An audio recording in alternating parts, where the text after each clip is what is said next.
नमस्कार, आप देख रहे हैं खबर उत्तराखंड और मैं हूं आपके साथ अविन्या रावत। रुक करते हैं खबरों का, लेकिन उससे पहले एक नजर हेडलाइंस पर डालते हैं। नीति आयोग की कार्यशाला में मुख्यमंत्री पुष्कर सिंह धामी, एलिवेटेड रोड परियोजना पर ही बैठक, रिस्पना और विंदाल नदियों पर एलिवेटेड रोड निर्माण पर चर्चा। उत्तराखंड विधानसभा का बजट सत्र कल से होगा शुरू। विधानसभा अध्यक्ष ने अधिकारियों के साथ की बैठक, तैयारियां पूरी, 521 सवालों से गरमाएगा सदन। 27 फरवरी को प्रधानमंत्री नरेंद्र मोदी का उत्तरकाशी आगमन, मुखबा और हर्षिल का करेंगे दौरा, जनकताल और नीला पानी घाटी में करेंगे शिलान्यास।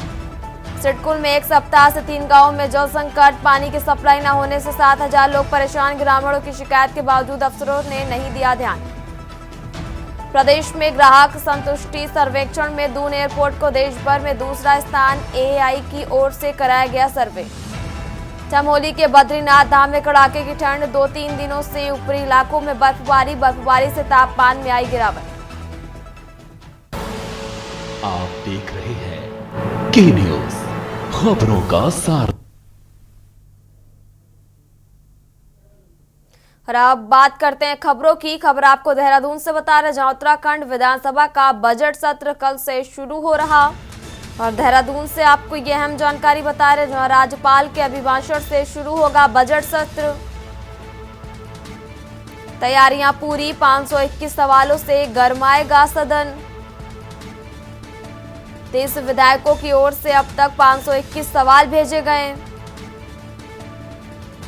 और देहरादून से आपको ये बड़ी जानकारी बता रहे, जहां उत्तराखंड विधानसभा का बजट सत्र कल से शुरू हो रहा। राज्यपाल के अभिभाषण से शुरू होगा बजट सत्र। तैयारियां पूरी, 521 सवालों से गरमाएगा सदन। 30 विधायकों की ओर से अब तक 521 सवाल भेजे गए। उत्तराखंड विधानसभा का बजट सत्र कल से शुरू हो रहा। राज्यपाल के अभिभाषण से शुरू होगा बजट सत्र। तैयारियां पूरी, 521 सवालों से गरमाएगा सदन। 30 विधायकों की ओर से अब तक 521 सवाल भेजे गए। उत्तराखंड विधानसभा का बजट सत्र कल से शुरू।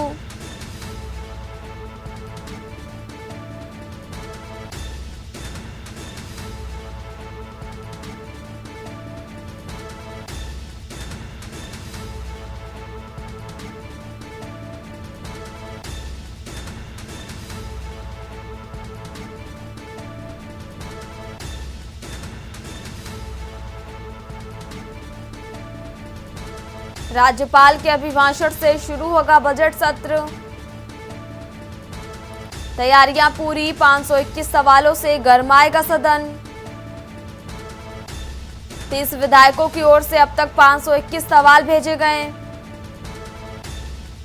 उत्तराखंड विधानसभा का बजट सत्र कल से शुरू।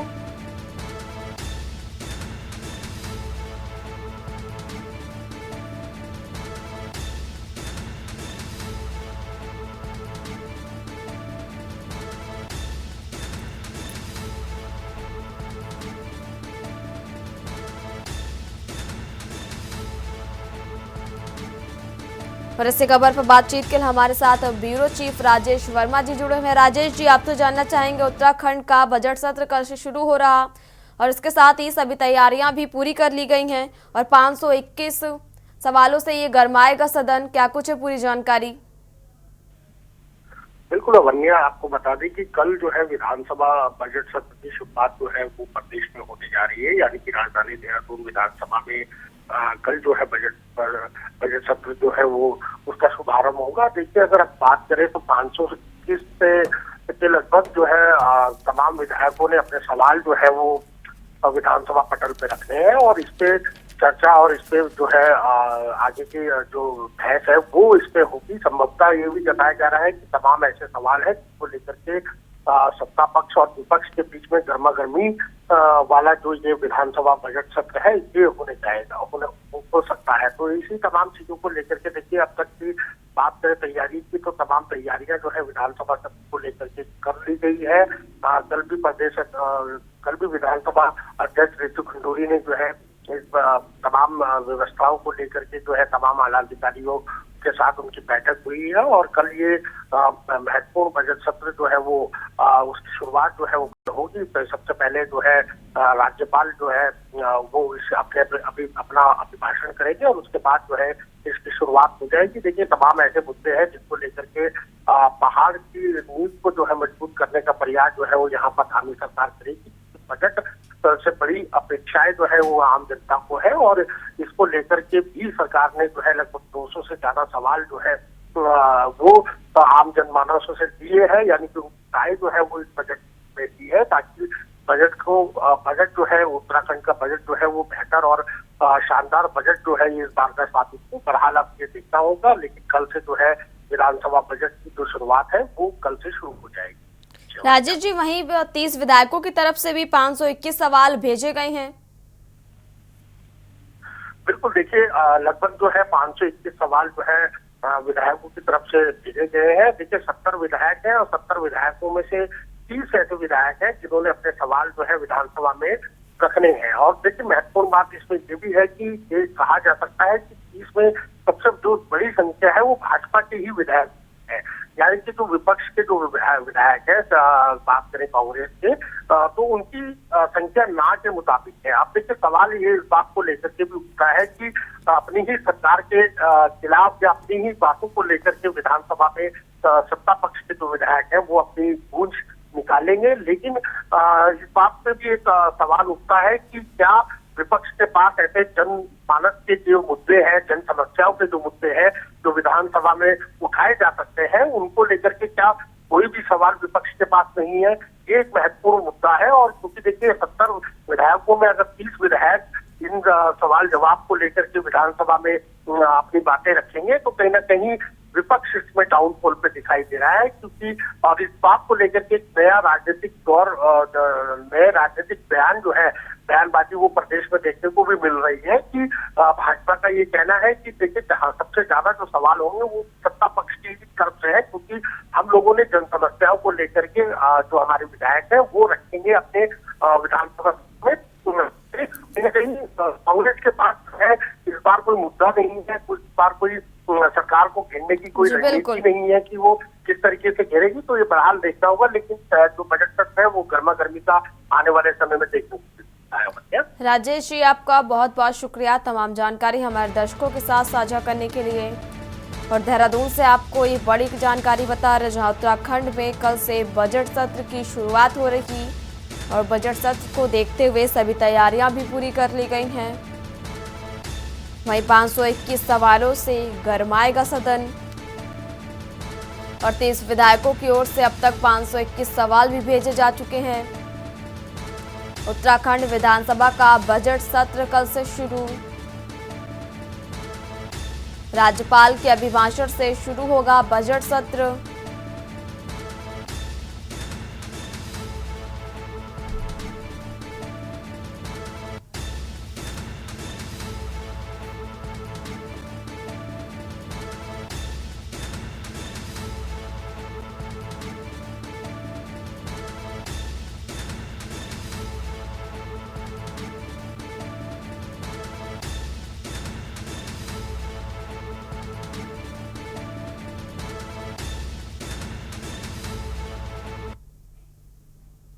रुक करते हैं अगली खबर का। खबर देहरादून से, जहां एक निजी होटल में नीति आयोग द्वारा कार्यशाला का आयोजन किया गया।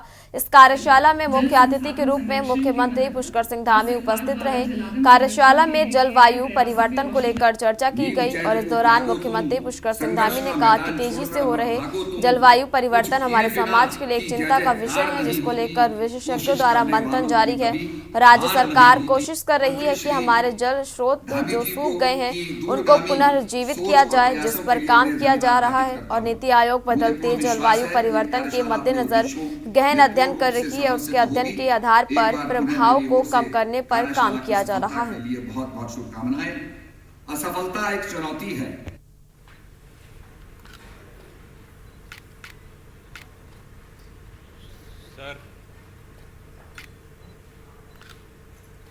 कार्यशाला बहुत महत्वपूर्ण है, जो भारत सरकार के नीति आयोग और पंथ जो हमारा यहाँ का संस्थान है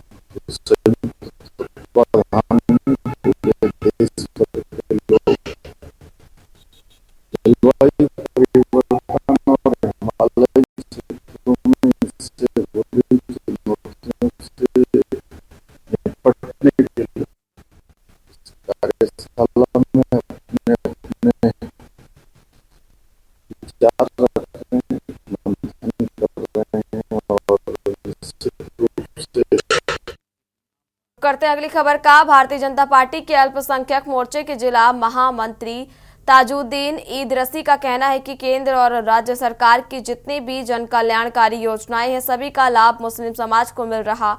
कोटद्वार में मीडिया को दिए अपने एक बयान में ताजुद्दीन इदरसी ने कहा कि अब मुस्लिम समाज भी समझ गया है कि मात्र उनको जिन लोगों ने अपना वोट बैंक समझा वही उनके विकास में सबसे बड़ी बाधा है, लिहाजा भाजपा सर्व समाज को लेकर आगे बढ़ रही है।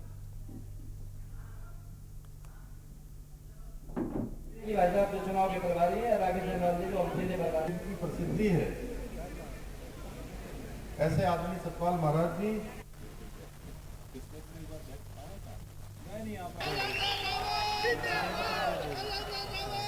राकेश गिरी जी भाजपा जो चुनाव के प्रभारी है राकेश जयसवाल जो जिले प्रभारी की प्रसिद्धि है, ऐसे आदमी सतपाल महाराज जी नहीं आ पाया था एक्चुअली इस बार बहुत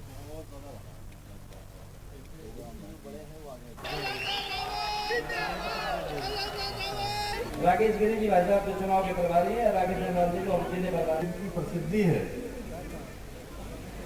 ऐसे आदमी सतपाल महाराज जी नहीं आ पाया।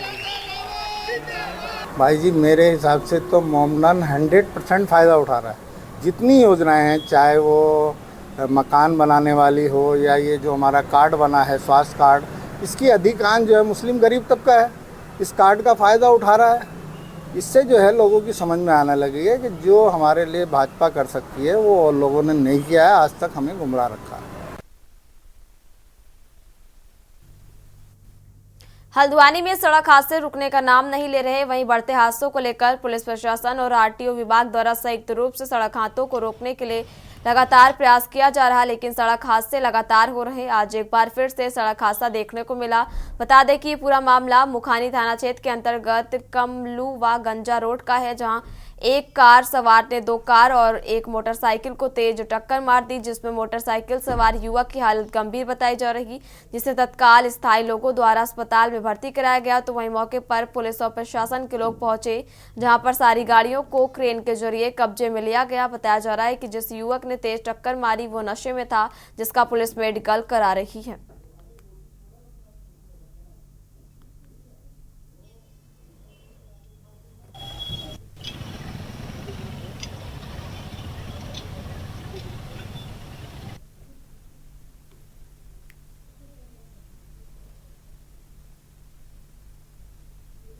उसमें भारतीय जनता पार्टी विधानमंडल दल की बैठक के बारे में निर्णय लिया गया है कि जो कल माननीय राज्यपाल जी का अभिभाषण होगा विधानसभा के अंदर, उसके बाद भारतीय जनता पार्टी विधानमंडल दल की बैठक होगी। मैं सभी माननीय विधायकों से जो भारतीय जनता पार्टी के हैं उनसे आग्रह कर रहा हूँ कि जो जैसे ही माननीय राज्यपाल जी का अभिभाषण खत्म होगा तत्काल बाद फिर हम लोग उस बैठक में सम्मिलित हों, क्योंकि उसमें माननीय मुख्यमंत्री जी, माननीय प्रदेश अध्यक्ष जी, माननीय संगठन मंत्री जी का मार्गदर्शन प्राप्त होगा। रुक करते हैं अगली खबर का। विधानसभा का बजट 18 अक्टूबर से शुरू होने जा रहा और संसदीय कार्य मंत्री प्रेमचंद अग्रवाल का कहना है कि राज्यपाल गुरमीत सिंह के अभिभाषण के बाद भाजपा विधानमंडल कल की बैठक होगी और जिससे सदन के संचालक को लेकर चर्चा की जाएगी और भाजपा विधानमंडल दल की बैठक में भाजपा के प्रदेश संगठन महामंत्री और सभी विधायक शामिल होंगे। संसदीय कार्य मंत्री प्रेमचंद अग्रवाल का कहना है कि विधानमंडल दल की बैठक के लिए तैयारियां की जा रही हैं और सभी विधायकों से निवेदन किया गया है कि वह विधानमंडल की बैठक में शामिल हो और विधानमंडल दल की बैठक में विधानसभा के बजट सत्र को लेकर चर्चा की जाएगी।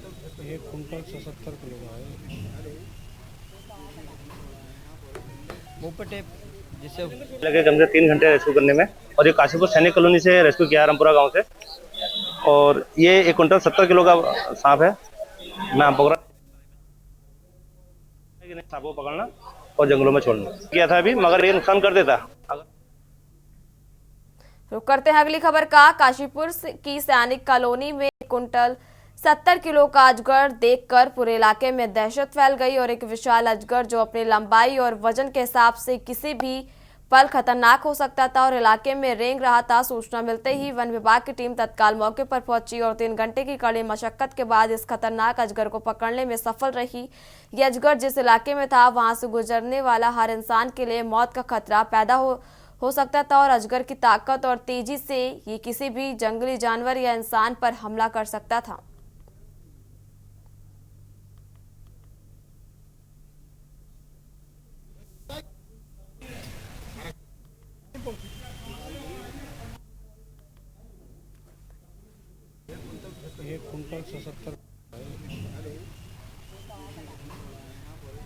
मुंह पे टेप जिससे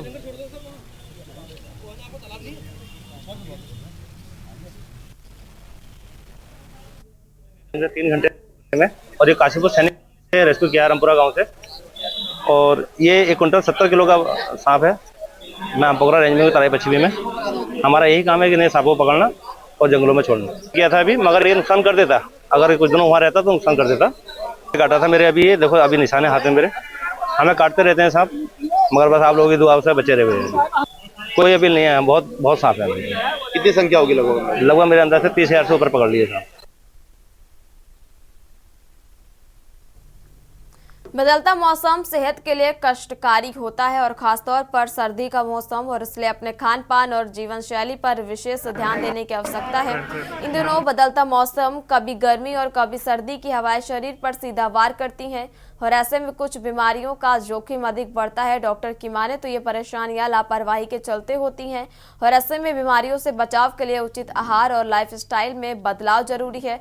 पल पल बदलते मौसम में सबसे ज्यादा जोड़ों में दर्द की समस्या होती है और खासतौर पर जिन लोगों को आर्थराइटिस की समस्या है, इस बीमारी में कमजोरी, जोड़ों में अकड़न महसूस होना, जोड़ों का चटकना, हाथों में गर्दन, कंधों, कूल्हों, घुटनों या जोड़ों वाले किसी अन्य हिस्सों में तेज दर्द होना आदि लक्षण है।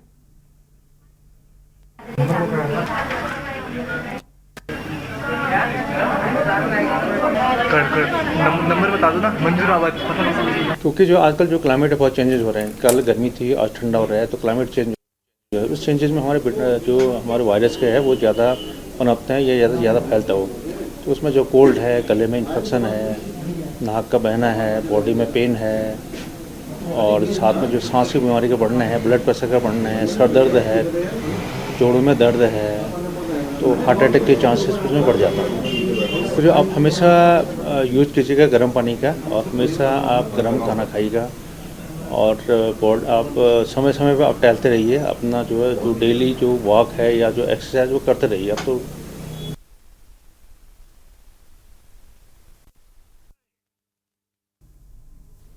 बढ़ते हैं अगली खबर की ओर। पूर्व विधायक प्रणव सिंह चैंपियन को आज हरिद्वार जिला अस्पताल से छुट्टी नहीं मिली। डॉक्टरों ने उन्हें ऑब्जर्वेशन के लिए प्राइवेट वार्ड में रखा है। उनके इलाज कर रहे डॉक्टर्स के मुताबिक इलाज के बाद उनकी हालत में सुधार हो रहा। चैंपियन को शनिवार देर रात रोशनाबाद जेल के जिला अस्पताल लाया गया था, जब उन्हें लूज मोशन और ब्लीडिंग की शिकायत हुई थी। न्यायिक अभिरक्षण में होने के कारण अस्पताल में पुलिस कर्मियों की तैनाती की गई है और डॉक्टरों का कहना है कि टेस्ट रिपोर्ट आने के बाद अगर चैंपियन की स्थिति सामान्य रही तो उन्हें जल्द ही अस्पताल से डिस्चार्ज किया जा सकता है।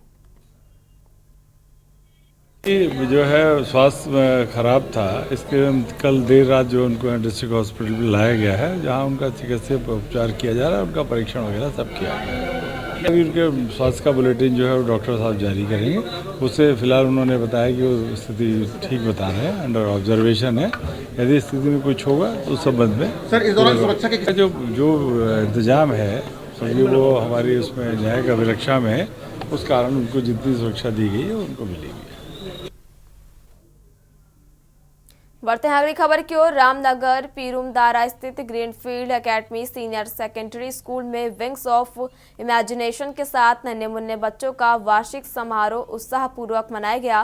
कार्यक्रम की शुरुआत रामनगर विधायक दीवान सिंह बिष्ट और विद्यालय के संस्थापक प्रबंधन निदेशक श्री SPS रावत द्वारा दीप प्रज्वलित कर हुआ और मुख्य अतिथि रामनगर विधायक दीवान सिंह बिष्ट और विशिष्ट अतिथि SHO रामनगर अरुण कुमार सैनी, स्कूल निदेशक गौरव रावत तथा प्रधानाचार्य श्रीमती कंचन बिष्ट उपस्थित थे और इस अवसर पर स्कूल के बच्चों और अभिभावकों का उत्साह देखने को बनता है।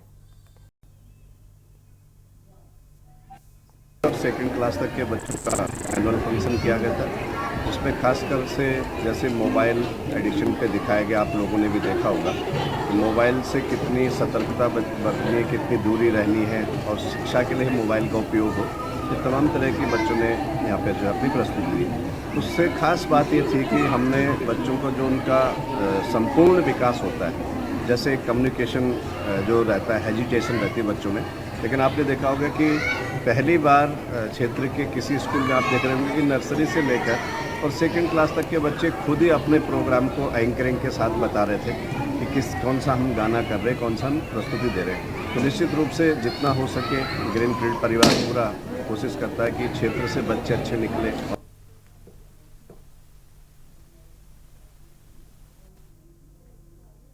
कम बारिश और शुष्क मौसम के चलते जंगलों में आग लगने का सिलसिला शुरू हो गया। नैनीताल स्थित 12 पत्थर घोड़ा स्टैंड क्षेत्र में जंगल में आग लगने की घटना सामने आई है। स्थानीय लोगों द्वारा जंगल में आग लगने की सूचना वन विभाग की गश्ती टीम को दी गई और उसके बाद वन विभाग की टीम ने मुस्तैदी के साथ मौके में पहुंचकर आग में काबू पाया। हालांकि आग लगने के कारण का अभी तक पता नहीं लग पाया और गश्ती टीम का कहना है कि वो मुस्तैदी के साथ गश्त कर रखे हैं ताकि सूचना मिलने पर मौके पर पहुंचकर आग बुझाई की कार्रवाई कर सकें। यहाँ पर फायर क्षेत्र में घोड़ा स्टैंड के ऊपर तो हम 4-5 आदमी पहले भेजे, तो उन्होंने उसके बाद तो 10-12 आदमी बाद में आए, तो हमने अभी फायर पर जो है कंट्रोल कर लिया है। और यथास्थिति में अभी अगर कहीं पर भी आग दिखती है तो हम रात भर उस पर गश्त कर रहे हैं और घूम रहे हैं। और अभी जो है यहाँ पर क्या कहते हैं कंट्रोल है। उत्तराखंड की खबरों में फिलहाल इतना ही। आप देखते रहिए के न्यूज़ इंडिया। नमस्कार।